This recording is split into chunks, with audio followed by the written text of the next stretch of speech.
আল্লাহ তো ভালোবাসে, কিন্তু আফসোস উম্মতকে তো বুঝাইতে পারলাম না যে উম্মত যেন আল্লাহকে একটু ভালোবাসে। আল্লাহকে বেশি বাসতে হয় না, একটু বাসলেই হয়।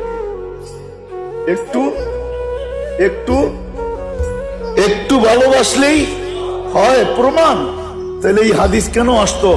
1 বিঘা আসলে আমি 2 বিঘা আসি, 1 হাত আসলে আমি 2 হাত আসি, হাইটা আসলে আমি দৌড়াইয়া আসি। তাইলে বুঝে গেল আমি কম করলেই চলবে, আল্লাহ বেশি করে আসবে, বেশি করবে।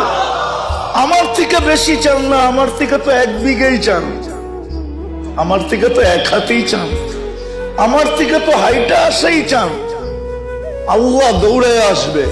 মান আতানি মাসিয়ান আতাইতুহু হারওয়ালা, যে আমার দিকে হাইটা আসবে আমি তার দিকে ছুটে আসবো, ছুটা।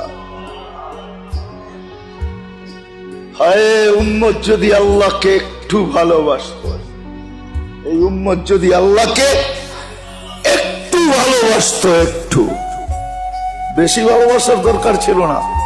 আল্লাহ বেশি আমাদের কাছ থেকে চান না, চান না। কারণ আছে, নিজের হকের সাথে তো আরেকটা হকও রাখছে, এই জন্য আমাদের কাছ থেকে বেশি চান না। মনে হয় বুঝাইতে পারি নাই। নিজের হকের সাথে আল্লাহ আরেকটা হকও কিন্তু জুড়া দিছে, হুকুকুল ইবাদ, ঠিক না? এই জন্য আল্লাহ বলে আমারটা বাদ দিয়া দিলাম, আমারটা কমই রাখলাম।